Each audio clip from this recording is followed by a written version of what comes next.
Okay, let's get started if we will.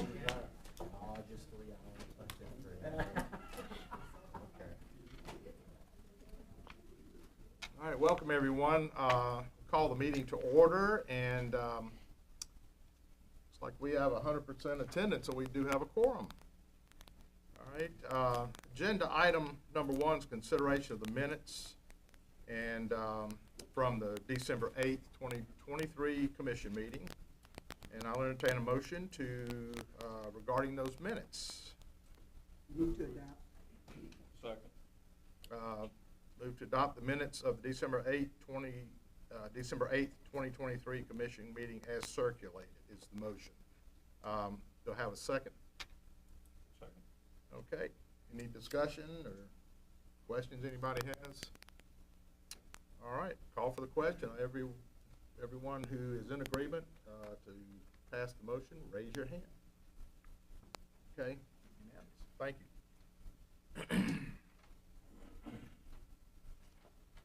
All right, agenda item number 2 is report from the director. Lance. Good morning. And good morning to all who are in the room today. This is the 3rd meeting of the Alabama Environmental Management Commission for fiscal year 2024. It's my practice to periodically report on the state of the environment in Alabama to see if our efforts have resulted in measurable improvements to the environment in our state.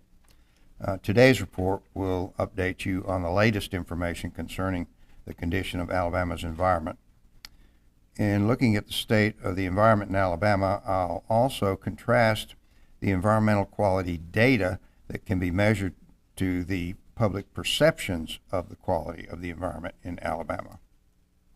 I'll also report on the status of our Mobile field office, and finally I'll introduce one of our personnel who has achieved a significant professional milestone. The department seeks to measure its results in many ways.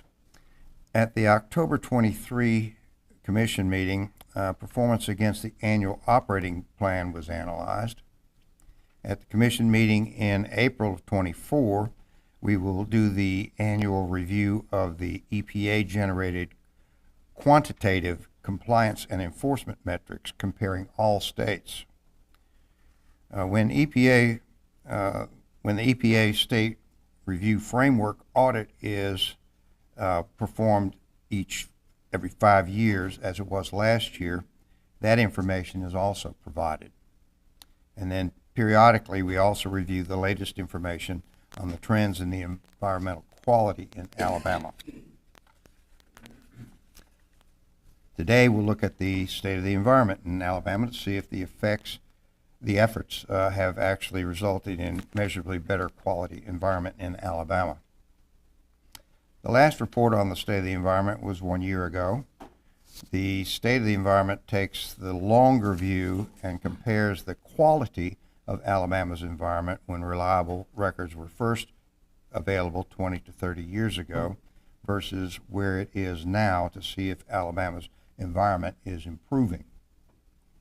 The following series of slides will show that comparison for air, water, and land media.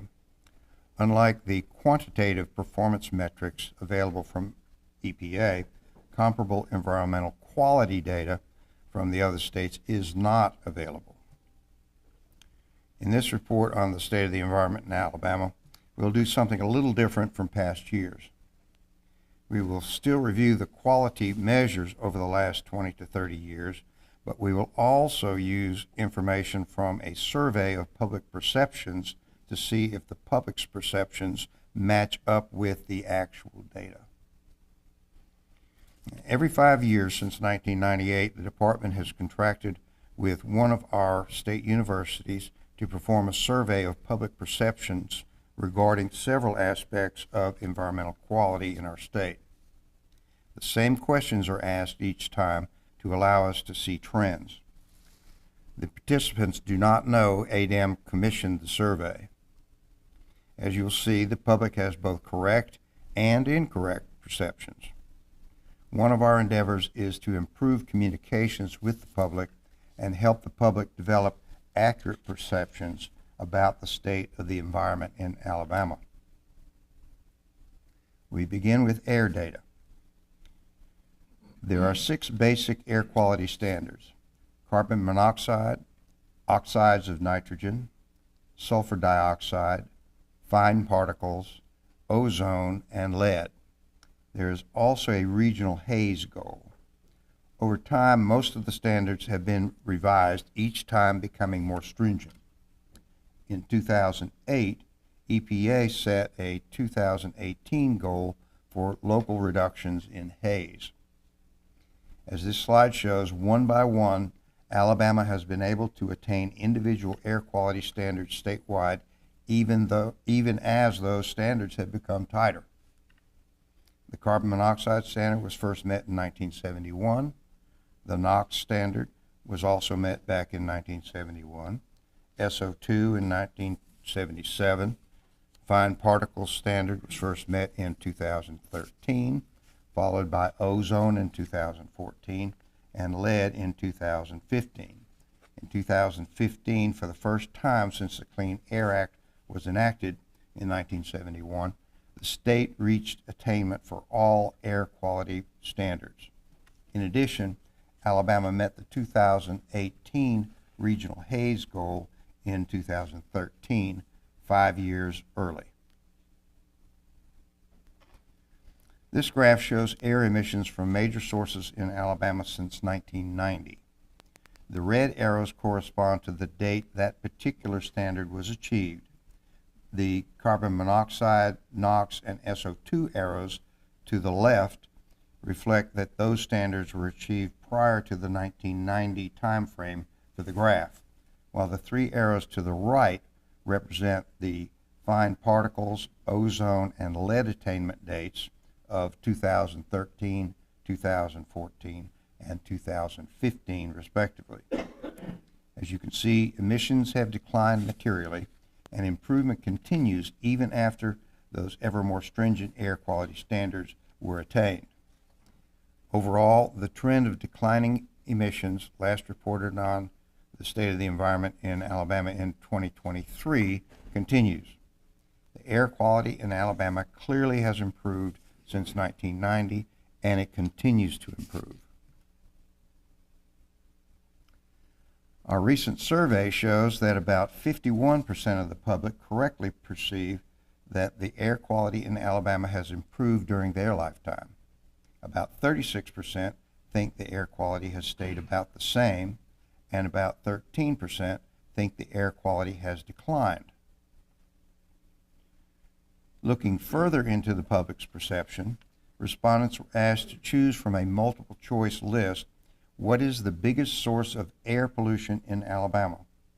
From the 10 choices available, the top 3 answers were 42% said industrial and power plants are the largest sources of air pollution, while 25% said motor vehicles, and about 11% said open burning of debris. In reality, during the summer ozone season, which is the time of primary air pollution concern, industrial and power plants accounted for less than 1/2 the amount of nitrogen oxide emissions, a precursor of ozone, as do motor vehicles. 31% for industrial and power plants versus 65% for motor vehicles. As the actual data versus public opinion shows, there is room for improvement in educating the public. Moving on to water data, the water media. We'll look at drinking water data first because of its importance in that it directly impacts every individual in Alabama. Potential contaminants in drinking water fall into 4 categories: organic chemicals, inorganic chemicals, radionuclides, and microbes. In 1982, when the department was created, there were 23 drinking water contaminants regulated. That number is currently 89, as it has been for several years, with most of the increase being in the organic chemicals category. we do expect an increase of 6 in the number of drinking water contaminants regulated in the future because of pending federally mandated maximum contaminant levels for per- and polyfluoroalkyl substances. We're obviously regulating more potential contaminants in drinking water. With more contaminants to monitor, how well are the water systems doing? In 1982, 82% of the water systems in Alabama were consistently in compliance with the standards for the 23 regulated contaminants. Today, 98% of the water systems in Alabama are continuously in compliance with the health-based standards for the 89 contaminants now regulated. This is the same as it was in 2022. As I've noted in the past, only the state of Hawaii has had a lower number of drinking water violations than here in Alabama. The people of Alabama can have great confidence in the quality of their drinking water. Another measure of water quality looks at the impairments to surface waters in the state. Section 303D of the Clean Water Act calls for a listing of impaired water bodies, which are those not meeting federally approved water quality standards for various pollutants such as nutrients, pathogens, metals, and suspended solids. This chart couples both the area of impairments and the number of pollutants. For example, if 1 mile of stream or 1 acre of surface water is impaired for nutrients and pathogens, that would be counted as 2 combination miles of impaired stream or 2 combination acres of surface water. 25% of the 59,000 miles of perennial rivers and streams and 93% of the more than 1 million acres of lakes, reservoirs, ocean, and estuaries in the state have now been fully assessed for impairment. Over the years, as more water bodies have been assessed, more impairments have been identified and listed. During the period between 1998 and 2023, more than 13,000 combination miles of impaired streams, rivers, and streams were identified and added to the 303D list. In 2023, there remained about 4,500 combination miles of impaired rivers and streams as a result of 9,000 combination miles being removed from the list due to improved water quality or being addressed the development of a total maximum daily load, TMDL, determination. A TMDL sets strict limits for the discharge of pollutants into the assessed water body that will bring that water body into compliance with water quality standards. During the period from 1998 through 2023, more than 1.1 million combination acres of impaired lakes, reservoirs, ocean, and estuaries were added to the 303D list when identified. In 2023, there remained about 660,000 combination acres of impaired lakes, rivers, ocean, and estuaries as a result of more than 450,000 combination acres being removed from the list due to improved water quality or being addressed by TMDL development. As with rivers and streams, this shows ongoing improvement. Overall, impaired water bodies have seen significant improvement over the years, and that improvement continues. Now, the 303D list identifies impaired water bodies. Water bodies are also tracked by an assigned designation or use classification. The data in this slide will go back to 1982, which is a bit further back than the previous slide. Looking at the 3 highest classifications and designations, outstanding national resource waters, outstanding Alabama waters, and treasured Alabama waters, as you can see, in 1982, no state waters were yet determined to have met the requirements to be designated in the highest categories. By 2023, Alabama was recognized to have a total of more than 1,100 miles and nearly 5,600 acres in the 2 combined designations of natural waters of outstanding quality that are considered important to Alabama and the nation.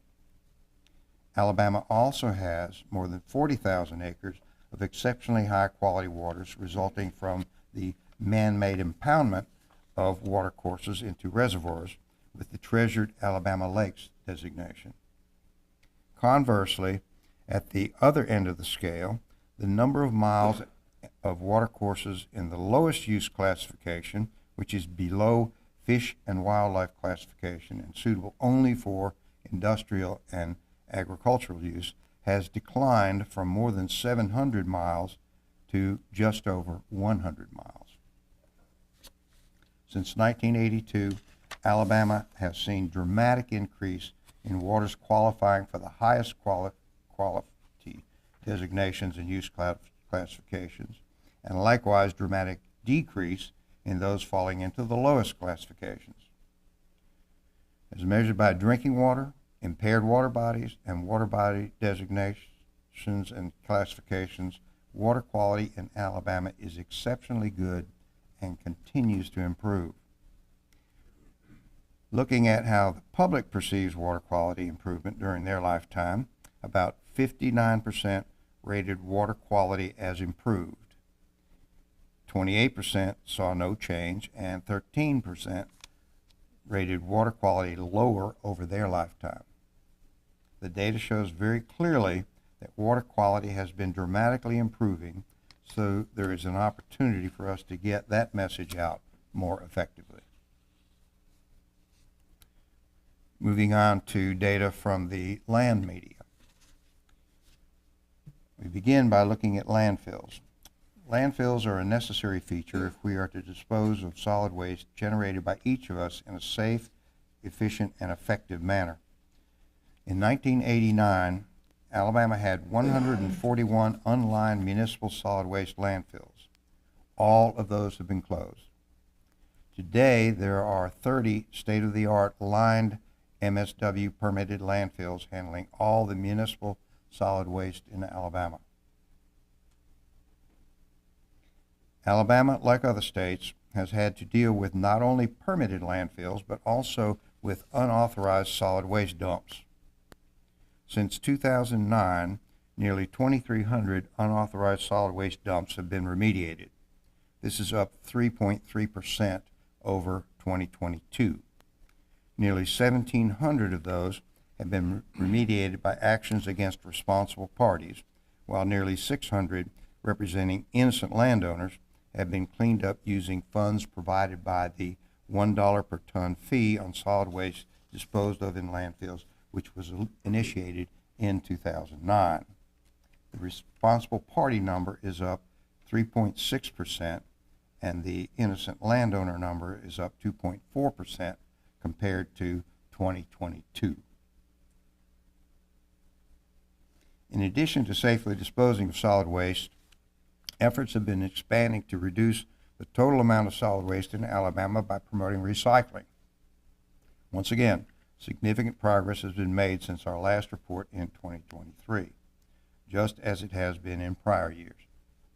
The solid waste reduction rate in Alabama today is more than 5 times what it was in 1989 and has now surpassed 25% recycling goal set back in 1991 and compares very favorably with national averages. The total recycling volume now comes to 3.9 million tons per year, about the same as it was in 2022. A robust recycling grant program administered by ADEM since 2010 has provided more than $30 million in grants to help achieve this success. Scrap tires present special problems as fire hazards and breeding grounds for vectors. Since 2006, 386 illegal scrap tire dumps containing more than 11 million tires have been cleaned up. The number of scrap tire dumps cleaned up is up 4% over what it was in 2022. Today, solid waste in Alabama's environment is being dealt with responsibly. In the past, underground storage tanks typically found at gas stations have been subject to leaks due to corrosion or physical damage. Leaking petroleum products contaminate both soil and groundwater. New regulations and technology now prevent or provide for early detection of leaks from tanks installed in recent years, but many legacy sites exist in Alabama and throughout the nation.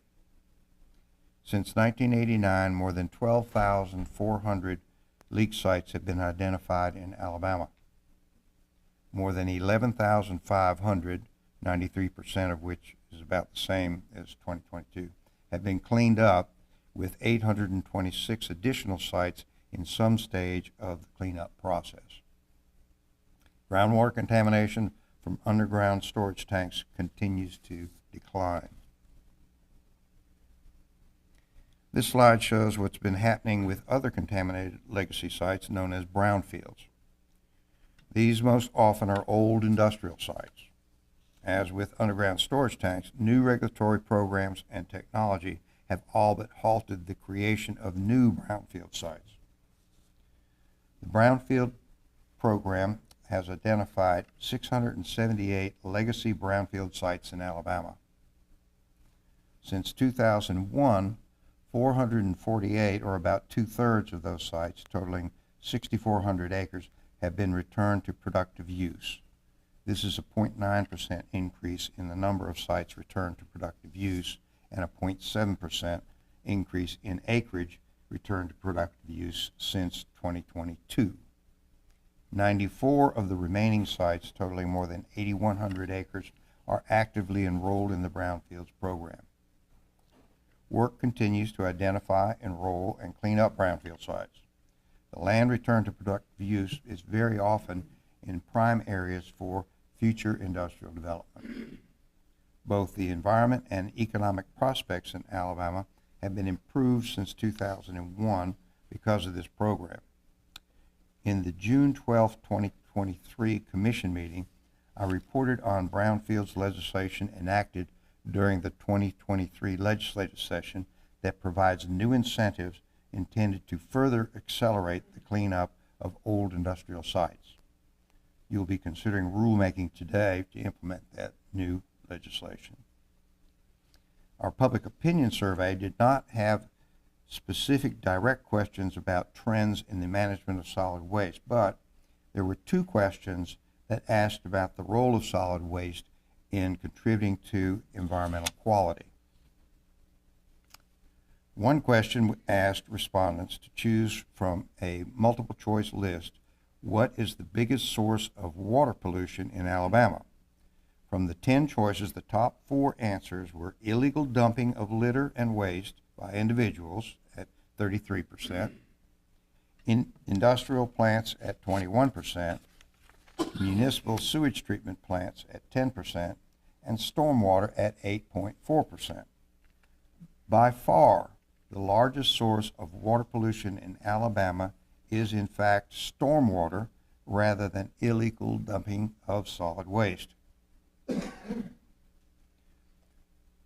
second question that elicited a response directed at solid waste regarding environmental quality was also a multiple choice question. When asked what the responder thought the most important environmental problem facing Alabama today is, of the 9 choices, illegal dumps, garbage, solid waste, and hazardous waste at 31% scored ahead of the next 2, water pollution at about 20%, and air pollution at about 12%. Of course, there are several plausible answers to that question, but despite the significant progress shown on the last few slides, various types of solid waste are perceived as the most important environmental problem facing Alabama today. The quality of Alabama's environment, as measured by declining air emissions that now meet national ambient air quality standards, meeting or beating water quality standards, and the extensive remediation of legacy solid waste contamination, and has been improving continuously over the years, and it has continued that improvement since we last reviewed the data. Hard data shows the progress. Results are what we all look for. This report is a look back at some highlights of achievements and a commitment to continue the work. The state of the environment in Alabama is much improved over what it was 20 to 30 years ago. It is improved over what it was in 2022.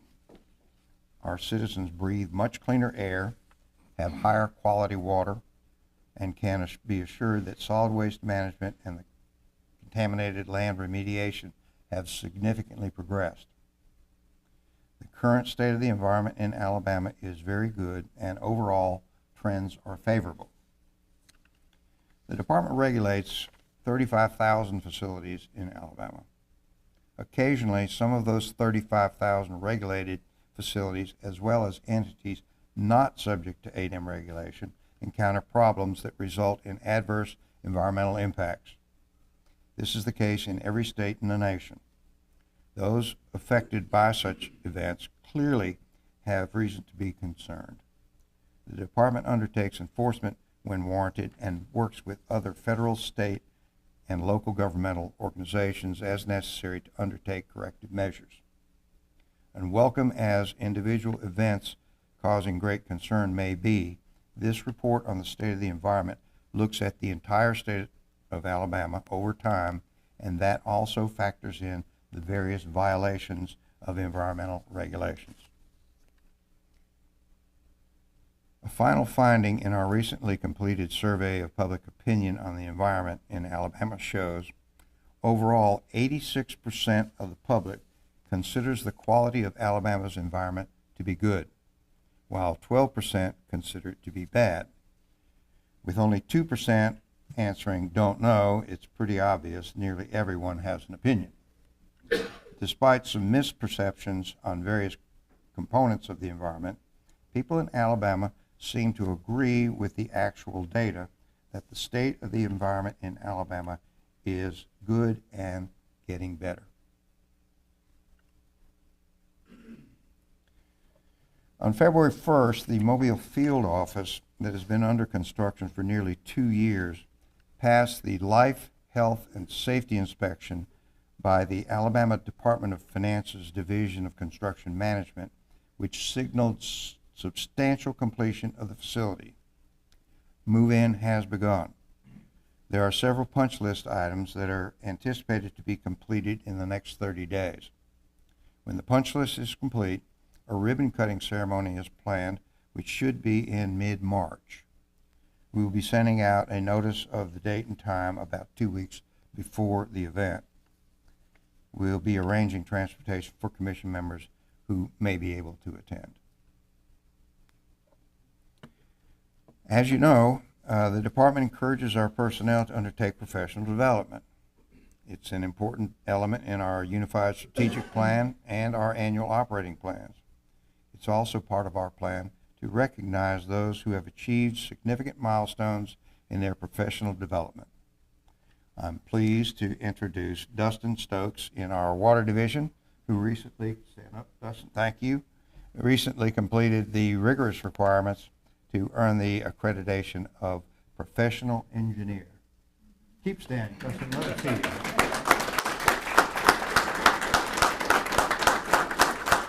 Congratulations. Dustin, you're now on the list of all plaintiff lawyers in the state, so I'm sorry. Well, that completes my report for today. If there are any questions, I'll be pleased to answer them. Anyone have any questions? Good report, Lance. Thank you very much. Okay, thank you. All right, I had just a few short comments, not so much a report, but I'll just second what our director has said. I just sitting there when you were going through the stream classifications and the miles and all. Of course, that was my little corner of this agency back in the early 80s.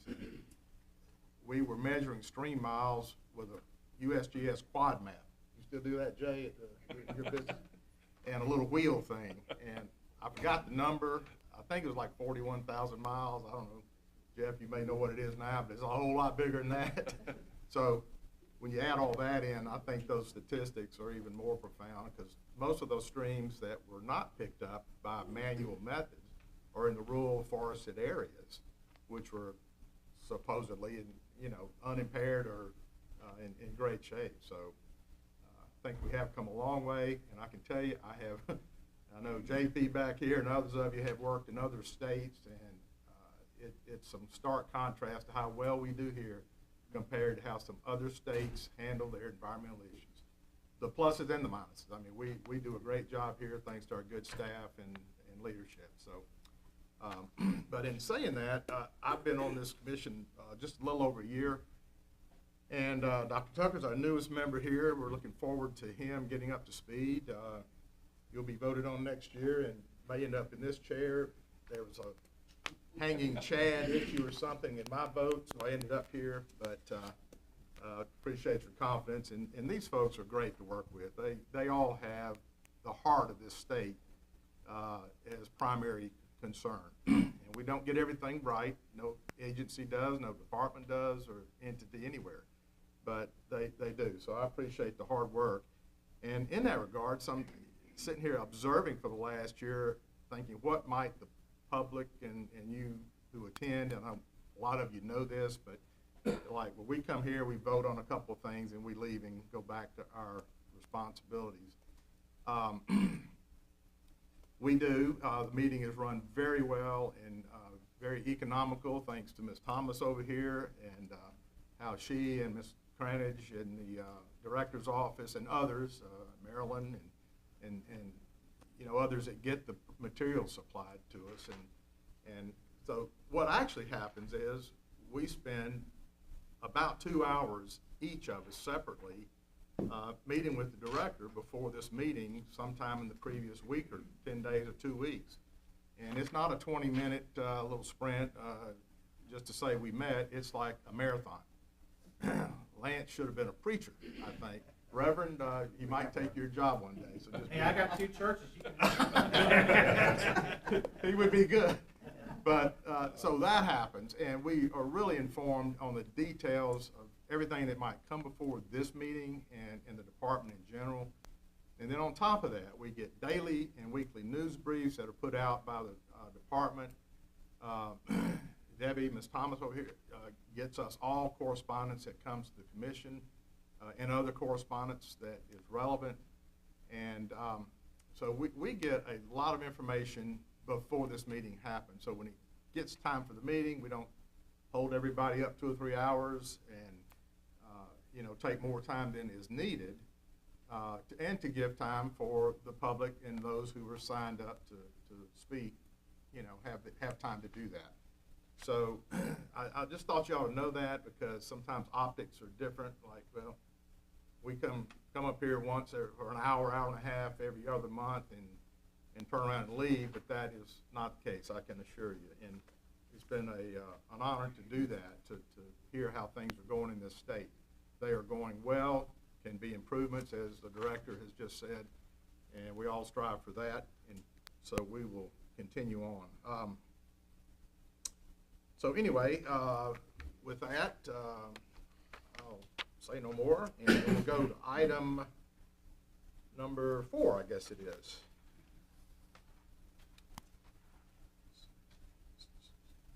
So we're talking about the consideration adoption of proposed amendments to ADM Administrative Code 335-1, which is the General Administration Regulations. And so we will hear from the department. Morning, Mr. Chairman, members of the commission. I'm Russell Kelly, Chief of the Permits and Services Division. Like you say, we're here with Division 1 before you. The department held a public hearing on December 14th for the revisions to Division 1. Proposed revisions include modifying, adding, and deleting forms necessary for the implementation of the department's rules and regulations. In total, there were 24 forms that were modified, 2 forms were added, and 3 forms were deleted. In addition, the department is proposing to revise ADM Fee Schedule H, that is the Brownfield Redevelopment and Volunteer Cleanup Program. Those revisions propose to establish the Brownfield Remediation Reserve Fund, and that is in accordance with the new legislative act of 2023-356 passed this previous legislative session. The department is also proposing to add Administrative Code R 335-1-5 in order to adopt a Title VI grievance procedure for the department under 40 CFR Section 7.9. Further changes are proposed to the administrative code relating to the Title V emission fee language in order to remain consistent with the federal rules. During the public comment period, there were no comments received. Therefore, at this time, I request your favorable consideration and answer any questions. How does this affect overall funding in your section, Russell? The Title V, it doesn't. Basically, what's happened here is, through time, the federal regulations are always amended and changed. Some are more critical than others, some are more time sensitive. So at various times, we will go into the, any of the regulations and make sure that the language mimics the federal language. We do that quite often so that we're consistent. As I said, sometimes it's more critical than others. This one, not all that critical. It doesn't change the Title V assessment at all. Simply makes the language consistent with where the federal language is at this time. Good, thank you. Anybody else? Okay, thank you very much. Thank you, Mr. Chairman. Thank you, members. All right, so you heard from Mr. Kelly, and I'll entertain a motion now from the proposed amendments to the, regarding the proposed amendments to the general administration regulations. I have a motion. Move we adopt proposed amendments. Okay. Have a motion and a second. Any discussion regarding that? Okay, hearing none, call for the question. All those in favor of the motion, raise your hand, please. And all opposed? So unanimous, and we'll sign some paperwork.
Mary. You seconded that. Yes, Mary. Yeah. Right. Okay, paperwork is done. It's done till the paperwork's done, right? Okay, I guess we're on agenda number 5. I haven't lost track already. Chair notes that agenda item 5 is consideration of adoption of the proposed amendments to ADM Administrative Code 335-15, the Brownfield Redevelopment and Voluntary Cleanup Program regulations. Mr. Cobb. Yes. Thank you, Mr. Chairman, and good morning, Commissioners. I'm Stephen Cobb, Chief of the Land Division. I come today to recommend that the Commission adopt amendments to the Department's Division 15, Brownfield Redevelopment and Voluntary Cleanup Program regulations. Revisions to this division are being proposed to comply with updated state law from the 2023 Alabama legislative session. These new rules establish the administrative procedures, guidelines and procedures to allow for reimbursements from the Brownfield Remediation Reserve Fund and amend the limitation of liability qualifications for responsible party applicants, as well as amending release reporting obligations. The revisions also include several typographical and citation updates in the existing regulations. The proposed regulations were the subject of a public comment period, which ran from October 29th to December 14th of 2023. Public hearing was held at the department on December 14. No oral comments were received during the hearing, and one written comment was received during the public comment period. Based on the comments received, no changes were made to the proposed regulations. The department's response to the comment received has been provided to the Commission. The revised regulations are presented today for your consideration, and we ask that you adopt the proposed changes to Division 15 I'm happy to answer any questions that you might have. You mentioned amended liability clause. What, can you just briefly explain what was different, what they amended? The legislation put in place a procedure by which responsible parties who apply and participate in the voluntary cleanup program can accrue certain liability protections, which protects future purchasers against changes in the standards that would apply to a given facility after a cleanup has been done. I believe the goal of that was to encourage more participation in the voluntary cleanup program and provide more regulatory certainty for future owners of that property. And did I remember correctly, that actually can be handed down to the heirs and That is correct. successors? Yes. Okay, good. Any other questions for Mr. Cobb? Okay, thank you, Steve. Thank you. All right, we do have a motion, or need a motion here to adopt the proposed amendments to the Brownfield Redevelopment Voluntary Cleanup Program regulations. Do I have a motion? Move to adopt the proposed amendments. Okay. Second. Have a motion and a second. Any additional discussion on that from anyone? Okay. No discussion then. I'll call for the question. All in favor, raise your hand. All opposed? Unanimous, and the motion carries. Sign some more papers.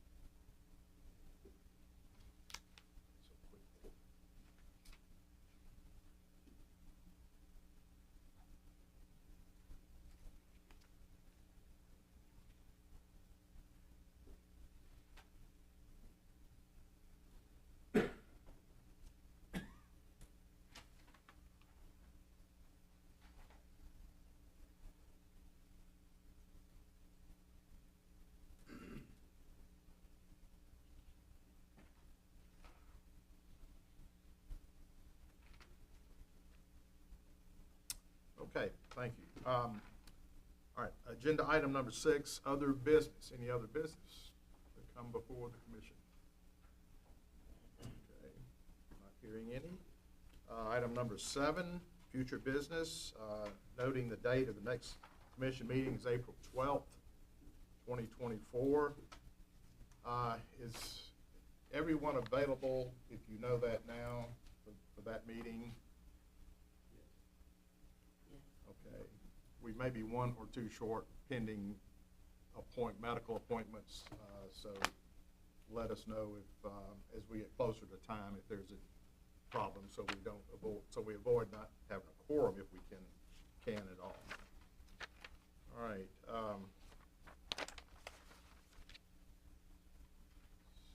Okay, let's see, did I skip something here? Nope. Now we're in the public comment period.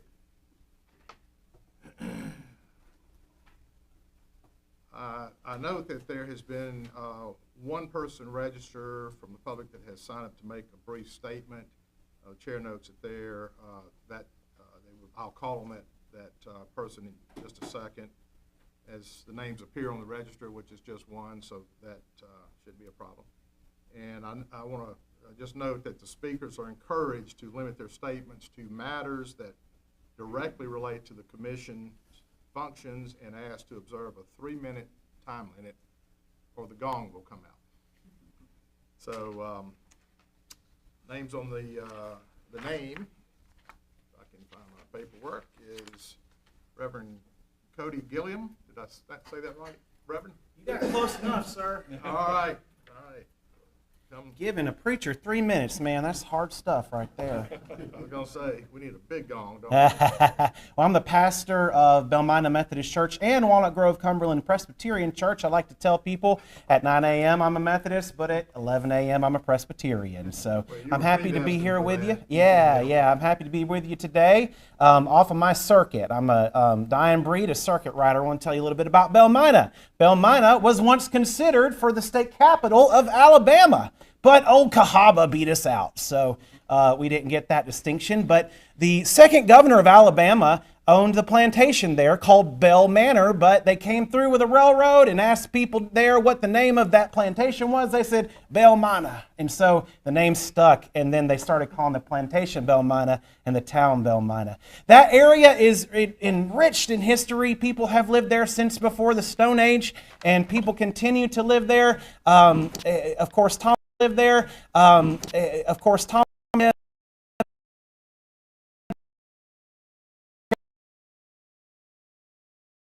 I won't skip. I want to encourage you to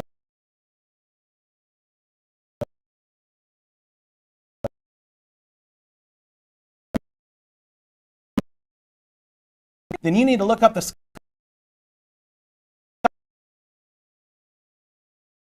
went to or prayed to God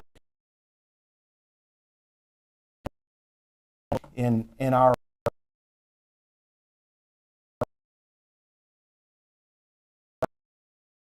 slaves, and they lived this quarry.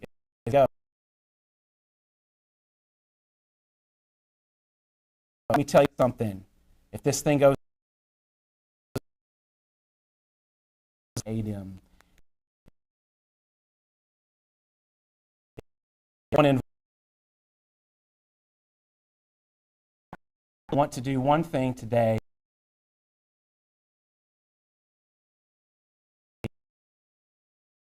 Beat up a lot. How you're doing your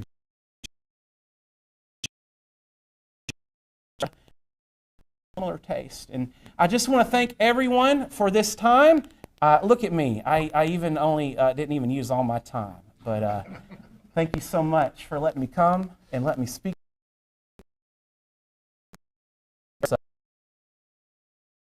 Minutes and